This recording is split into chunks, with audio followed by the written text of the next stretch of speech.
o sea, el sueldo de García Luna oficialmente eran más de 3 millones de pesos mensuales. Eso no lo ganan ni varios de los CEOs de empresas grandes en Estados Unidos. Llega un momento en que compran millones de dólares en propiedades. En el momento en que él lo detienen, él a su nombre y nombre de su esposa tenía más de 5 millones de dólares en propiedades en Estados Unidos. Sé que había una buena relación con el Grupo Slim personal de parte de García Luna, incluso él lo hizo público varias veces, y el gran ganador es el Grupo Slim, sin duda. Hay un momento en la investigación de mi libro en la que yo cuento un episodio terrible que es cómo se montó una oficina alterna a la Secretaría de Seguridad Pública para un lucro de esta empresa, de este grupo empresarial de los Weinberg, y este grupo estaba dirigido por un personaje que se llama José Antonio Polo Oteiza, que era el jefe de asesores de García Luna y que actualmente dirige la organización de Marilena Morera. Me apareció varias veces en la investigación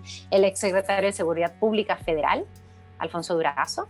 Me apareció Manuel Bartlett. Me pareció, por ejemplo, en un momento de la investigación, el hijo de la secretaria de Gobernación, Olga Sánchez Cordero. Logré encontrar a dónde terminó ese dinero. Y terminó en una vida de millonarios que estas personas se dieron durante mucho tiempo, muy lujosa, y que no tenía nada que ver con el trabajo de un funcionario público.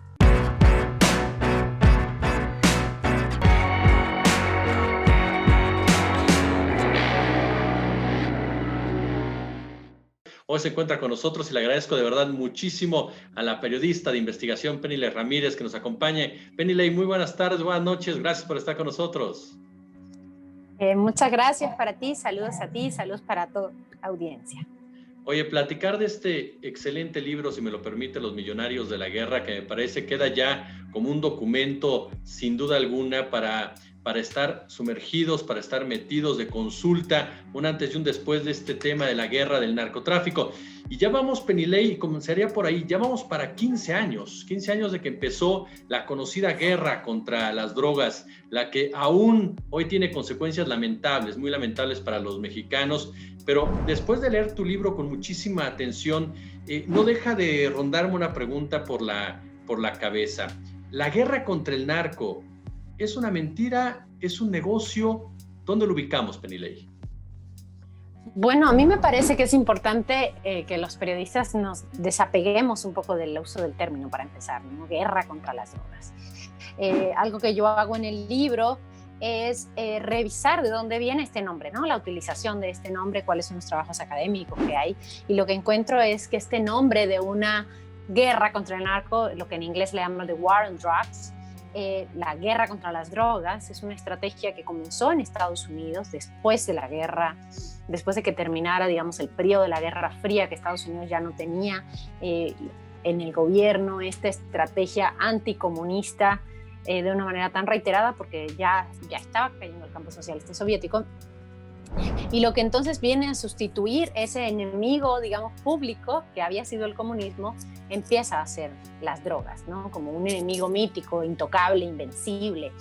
Y luego este término se recupera en México para llamarle a un periodo que en realidad es de la estrategia militarizada de seguridad pública, que le llaman la guerra contra el crimen o la guerra contra el crimen organizado, contra los delincuentes, contra las drogas. Y lo que termina sucediendo es que se utiliza este término para justificar un aumento tremendo de más de un 400% en apenas un sexenio en el gasto de seguridad que quedaba bajo el mando de algunos de los funcionarios cercanos al presidente, como fue Genaro García Luna, que ahora está acusado de narcotráfico, varios cargos de narcotráfico en la corte de Brooklyn en Nueva York, y que además representa él mismo todo un sistema que permanece hasta hoy, aún en la administración obradorista, de utilización del discurso de la seguridad pública para justificar un enorme gasto de gobierno. Entonces mi libro lo que hace es tratar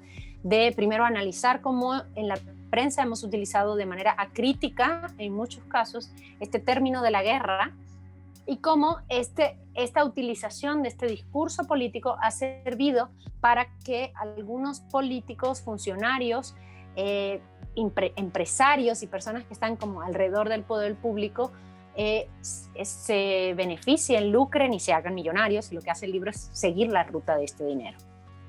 Es una narconarrativa que se nos fue impuesta, oficial, que parte directamente del poder para beneficio del poder.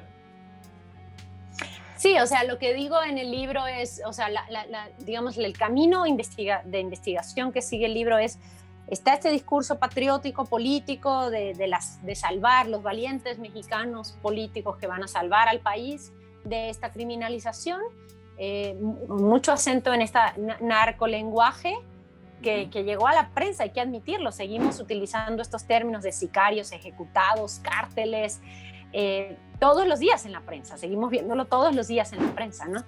Es muy difícil porque además los narcotraficantes, hablamos de los narcotraficantes como si fueran una categoría así, como si todos fueran iguales además, como si todos hicieran lo mismo.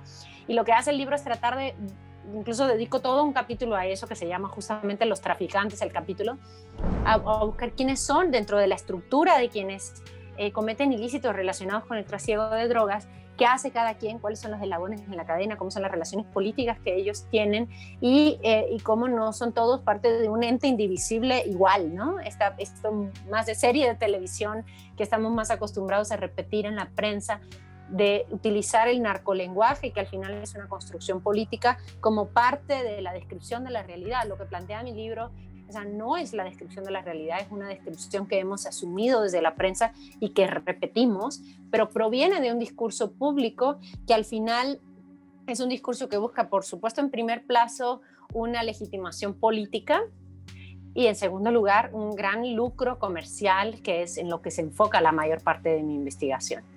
Eso iba precisamente, Penilei, el lucro comercial de este episodio, como tú bien lo señalas, de esta mal llamada guerra contra el narcotráfico. ¿De qué dimensión es, Penilei? Pues mira, mi libro sigue la ruta de 8,000 millones de pesos, que son casi un poco más de 400 millones de dólares. Y este dinero termina, o sea, parte de la ruta que hace el libro empieza en el discurso. Hay algún hecho relevante, se habla en el discurso de eso, se asigna dinero, ese dinero termina en manos de empresarios, esos empresarios terminan entregando dinero también a los políticos y termina en una red de más de 84 compañías dispersas en el mundo, en lugares tan remotos como Taiwán, o tan extraños, digamos, para un proceso de negocios en México como Curazao, pero también muchas propiedades en Florida, en Delaware, y cómo se hace todo este entramado internacional a partir de negocios locales, de rastros de negocios que ahora están siguiendo digamos, en investigaciones en paralelo, tanto la Fiscalía General de la República en México y la Unidad de Inteligencia Financiera de Hacienda en México, como la Fiscalía de la Corte Federal de Brooklyn en Nueva York, donde se llevaría a cabo, en caso de que se confirme, este juicio contra García Luna. Lo que al final hace el libro es rastrear cómo sucedió eso. No solamente el libro denuncia el dinero que se perdió, que se mal utilizó o que no dio los resultados esperados, sino que también busca, y puedo decir con alegría que finalmente logré encontrar a dónde terminó ese dinero. Y terminó en una vida de millonarios que estas personas se dieron durante mucho tiempo, muy lujosa, y que no tenía nada que ver con el trabajo de un funcionario público.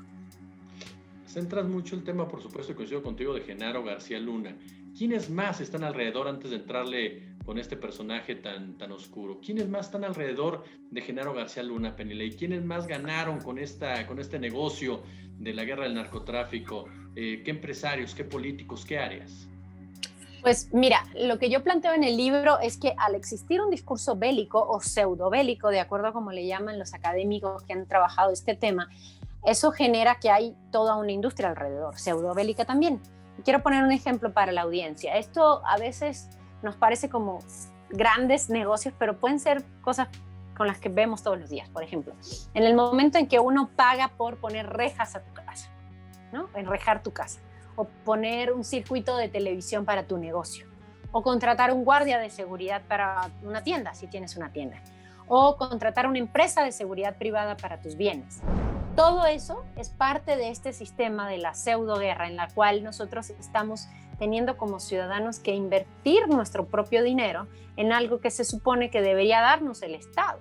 Para eso pagamos impuestos, para tener un derecho mínimo a poder vivir tranquilamente sin pensar que te van a asesinar en cualquier momento. Entonces, todos estos, México tiene una industria boyante, por ejemplo, de seguridad privada, de empresas de seguridad privada. Todo esto forma parte de quienes han ganado con esta guerra. Y con esto no quiero decir que es un negocio ilegal, es un negocio legal. Las personas que trabajan haciéndolo son personas que tienen un trabajo honrado, o sea, que se ganan honestamente su sueldo, pero forman parte de todo un entramado de negocio que ha surgido alrededor de esta crisis de seguridad que se mantiene hasta el día de hoy. Esos son, digamos, los eslabones más bajos de la cadena. Ya a partir de ahí vemos a muchísimas personas que trabajan en cuerpos de seguridad y a todas las empresas que se benefician con todos los contratos de gobierno, desde los que venden seguridad, los que venden equipo, software, maquinaria de seguridad, que hacen las grandes instalaciones de seguridad, hasta quienes diseñan los grandes proyectos, ¿no? Como el búnker de Plataforma México que se hizo durante la administración de Calderón, o los centros regionales de fusión de inteligencia que se hicieron durante la administración de Peña Nieto y que se mantienen hoy en la administración de López Obrador, o los cuarteles que se están construyendo ahora durante la administración de López Obrador y remodelando en otros casos.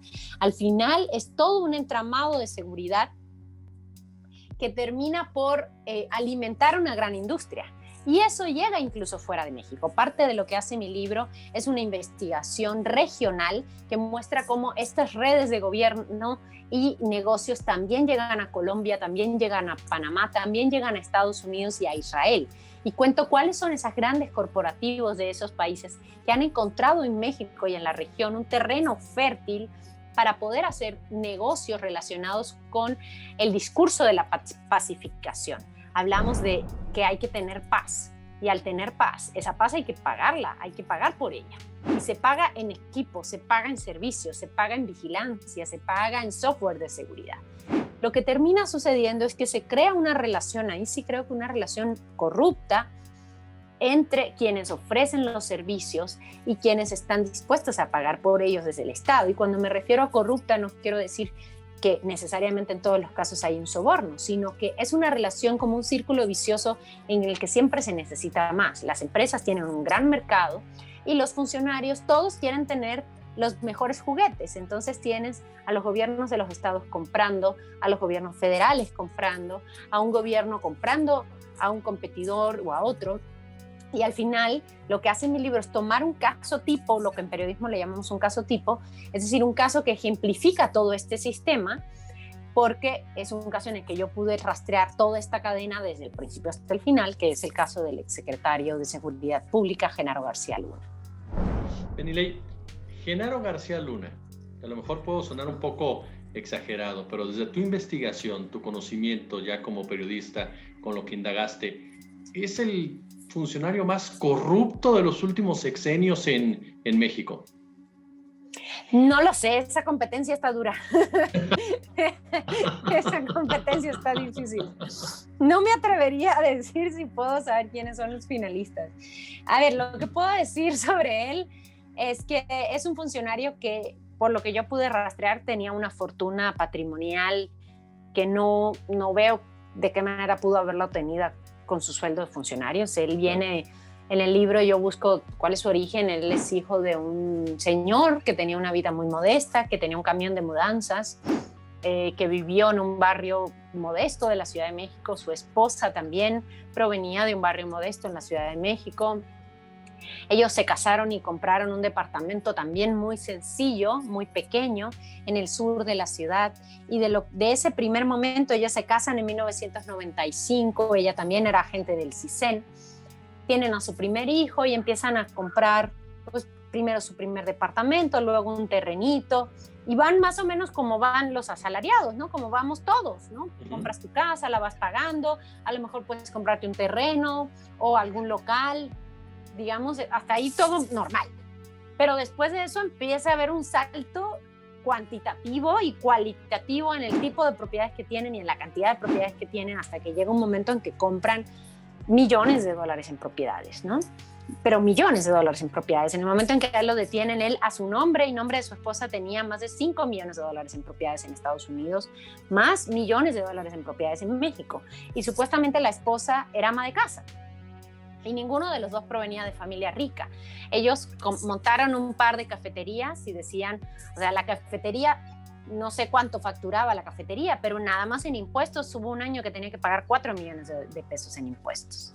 Entonces, al mismo tiempo, parte de lo que hace el libro es que busca una red en la cual él se va a Miami y lo contratan sus amigos de seguridad en un contrato del que yo obtuve una copia, y el contrato dice que ganaba $160,000 mensuales como asesor de esa compañía, que eso era lo que ganaban. O sea, el sueldo de García Luna oficialmente eran más de 3 millones de pesos mensuales como asesor de una compañía. Eso no lo ganan ni varios de los CEOs de empresas grandes en Estados Unidos. Entonces, lo que yo puedo decir es, yo no tengo un video en que se vea él recibiendo el soborno del traficante. A lo mejor existe, varios de mis colegas han reportado que existen. Yo también tuve una fuente que me dijo que existe. Yo no lo obtuve para la investigación, pero toda la evolución patrimonial, la que algunos de mis colegas detectaron en su momento y la que yo pude ampliar y completar en esta investigación, que es abrumadora la cantidad, la evolución de estos personajes, no parece tener una explicación lógica si tomamos en cuenta lo que él mismo declara todo el tiempo, que es que él solamente ganaba dinero como servidor público y posteriormente como empresario de seguridad. Pude rastrear también cuáles eran los contratos oficiales que tenía y no daba para esa vida, no daba. ¿Quiénes eran los contactos de Genaro García Luna? Ya nos explicaba lo que pasaba en Miami, pero aquí en México, ¿quiénes eran esos contactos? Pues mira, es muy claro por los documentos que él recibió muchísimos apoyos, créditos personales de Inbursa, del banco Inbursa. También, que además el grupo Slim había sido el principal beneficiario de Plataforma México. Evidentemente fue muy beneficiado por el nombramiento de Felipe Calderón, a pesar de que el mismo libro también detalla cuáles eran todos los antecedentes que había, que habrían impedido que este personaje fuera nombrado, porque eran antecedentes graves y preocupantes. Bueno, pues entonces, de todas maneras, Calderón lo nombra y lo mantiene. Y después, el grupo empresarial en el que estaban él y estos empresarios, Alexis y Samuel Weinberg, que son los que después le prestan una casa en Miami y le dan este contrato de consultoría de $160,000 mensuales. También tuvieron grandes contratos a través de la Secretaría de Gobernación, cuando el secretario de Gobernación era Miguel Ángel Osorio Chong. Y después siguieron teniendo contratos. Hace unos días en la conferencia mañanera se habló de los contratos de las cárceles federales, que yo también planteo y lo relato en el libro. Y estos contratos eran contratos que se iniciaron durante la administración de Calderón, pero que se mantuvieron durante la administración de Peña Nieto. Entonces, había contratos también estatales con el gobierno de Tamaulipas, con el gobierno de Nuevo León, de manera que cuando quiero decir, o sea, no es un libro que hable solamente de la relación de García Luna con Calderón o solamente del poder que García Luna tuvo durante el periodo de 2006 a 2012. Es un libro que abarca 30 años de la vida de este personaje y de la vida de México a través de la historia de este personaje. Nilay, con base en esta investigación podemos pensar, analizar que este grupo empresarial en donde está metido el hombre más rico de México impulsó la candidatura de Genaro García Luna como secretario de Seguridad Pública en el gobierno de Felipe Calderón, impulsó su ascenso. Pues mira, sé que había una buena relación con el grupo Slim personal de parte de García Luna, incluso él lo hizo público varias veces, y las investigaciones, hay una investigación muy interesante que hizo Lina Loe Flores para sinembargo.mx, y ahí detalla cuáles eran todos los contratos de Plataforma México, y el gran ganador es el grupo Slim, sin duda.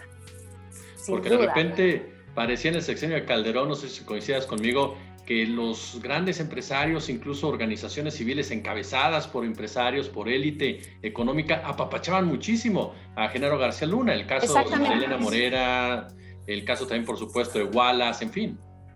Exacto, y además hay un momento en la investigación de mi libro en la que yo cuento un episodio terrible que es cómo se montó una oficina alterna a la Secretaría de Seguridad Pública para un lucro de esta empresa, de este grupo empresarial de los Weinberg, y este grupo estaba dirigido por un personaje que se llama José Antonio Polo Oteiza, que era el jefe de asesores de García Luna y que actualmente dirige la organización de Marilena Morera, que también era una de estas principales activistas que eran, por lo menos que se veían mucho en los eventos con García Luna, como también Wallace y Martí. Es decir, lo que yo quiero decir es que sí hay una imbricación de la sociedad civil. Hay momentos en que también cuento como hubo también grandes negocios, grandes contratos para programas de televisión, para anuncios en televisión, para crear una serie de televisión. No sé si recuerdas que hubo una serie de televisión, sí, claro, que se llamaba El Equipo. Sí.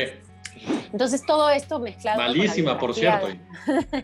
Pues una de las fuentes me dijo que la serie no tuvo mucho éxito porque García Luna estaba empeñado en revisar los guiones.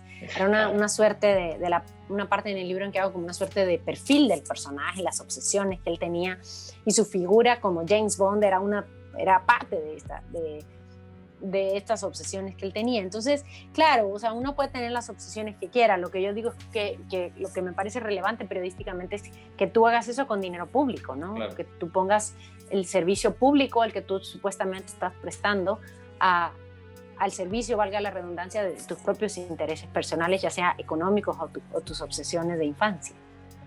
Oye, Penela, y con toda esta investigación que reitero, de verdad, amigos, échenle un ojo a este libro, porque de verdad vale muchísimo la pena. Es un antes y un después. Podemos pensar, Penilei, que el gobierno de Felipe Calderón, el gobierno de Enrique Peña Nieto, precisamente por estas redes, ¿fueron gobiernos criminales, fueron narcogobiernos, como se les define en cierta narrativa? Pues mira, por lo menos es un gobierno en el que hay una imbricación, un crecimiento del tráfico que podemos ver en todas las estadísticas, ¿no? A ver, yo creo que parte de lo que hace mi libro es tratar de complejizar algunos asuntos que normalmente explicamos como A, B, ¿no? Todo el gobierno es corrupto, todo el gobierno está metido, todo el gobierno está recibiendo sobornos. Yo no creo que sea así, yo creo que el gobierno lo componen personas y que hay distintos niveles, pero también creo que hay una estrategia que falla porque ni siquiera sabemos si es porque la estrategia no era correcta, sino porque no está bien implementada. O sea, el punto es cuando tú vas a los lugares donde se trafica droga, donde se siembra la droga, donde se procesa la droga en este país, el negocio sigue funcionando diariamente. Y lo que esas personas dicen es que ellos tienen que pagar cuotas por poder hacer el tráfico de sus productos. Y ellos consideran las cuotas que tienen que pagar como uno de sus costos operativos. Es decir, cuando tú vas con un traficante de drogas, y lo cuento también en el libro, las experiencias que yo he tenido como corresponsal de Univisión en México, tú vas y les preguntas, ¿qué haces con los sobornos? ¿Pagas sobornos? Y ellos dicen, sí, pago sobornos, como pago un flete, como pago cinta canela para envolver mi mercancía, o como pago el producto con el que voy a crear la heroína, con el que voy a armar el fentanilo. Es decir, para ellos el soborno es un costo operativo, es una visión un poco empresarial. Incluso cuando hacen su diagrama de costos, está incluida el pago del soborno. Es decir, que no es un caso excepcional, o sea, no es un funcionario que cobró un soborno. Es parte de la maquinaria de cómo funcionan las cosas todo el tiempo. Y no es privativo de una administración, ni de un partido gobernante, ni de un funcionario. Penilei, hablábamos precisamente de una estructura no solamente de un hombre, me mencionabas una estructura que incluso se mantiene durante el gobierno de Andrés Manuel López Obrador con ciertos personajes. Estos personajes, ¿en dónde están ubicados? Y sobre todo te pediría también, por supuesto, el análisis, la opinión respecto a uno de ellos que hoy por hoy es el secretario de Seguridad Pública de la Ciudad de México, que se le ha vinculado con el grupo de Genaro García Luna, que es el caso de Omar García Harfuch y su responsabilidad, por ejemplo, en uno de los casos emblemáticos de lo que se puede considerar como esta alianza entre gobierno, poder político, poder judicial, poder militar y el narcotráfico, que es el caso de Ayotzinapa.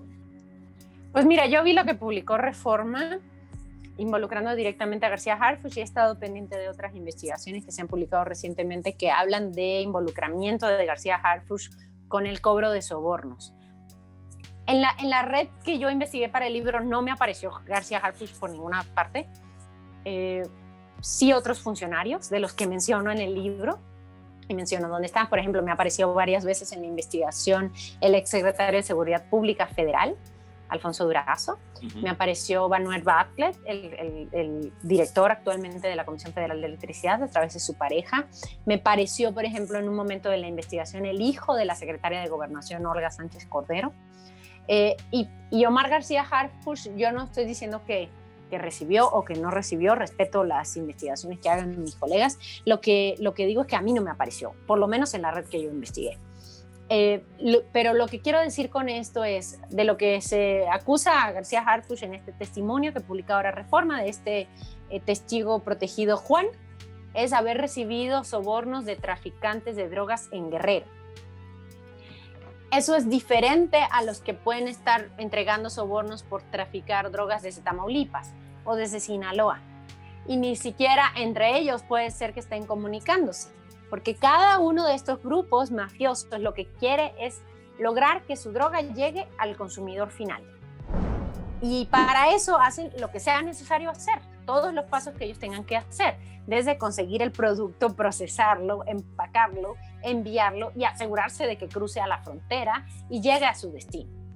Eso lo que significa es que no hay un gran complot único en el cual todos los funcionarios que han recibido sobornos en la historia están formados en una pirámide en la cual hay una base de datos de Excel única en la que todos están anotados y va el dinero en una cadena, sino que son muchos tratos que se van haciendo en simultáneo y cada grupo está tratando de que su mercancía llegue y hace todo lo necesario para eso, de manera que puede haber un político local que recibe sobornos de un grupo en especial que está traficando drogas y puede ser que su jefe no lo sepa y que su jefe esté recibiendo sobornos de otro grupo. ¿Por qué? Porque son diferentes niveles de responsabilidad y lo que están haciendo los traficantes es pagando el soborno a la persona que creen que les va a resolver el problema. Y el problema es muy sencillo. El problema es que la droga llegue a donde tiene que llegar. No, en el caso de México no vemos evidencia de que haya un interés de que los traficantes de drogas quieran tener escaños en el gobierno o que quieran gobernar el país o que quieran tener a un presidente como miembro de sus filas, o no vemos ninguno de estos líderes de los grupos mafiosos más grandes que trasladan mayor cantidad de droga principalmente a Estados Unidos y a Europa con un interés personal en formar parte de la política. No lo hemos visto en el caso de México hasta ahora, como sí lo vimos en algunos casos en Colombia, como el de Carlos Leder primero y después como el más famoso, que es el caso de Pablo Escobar.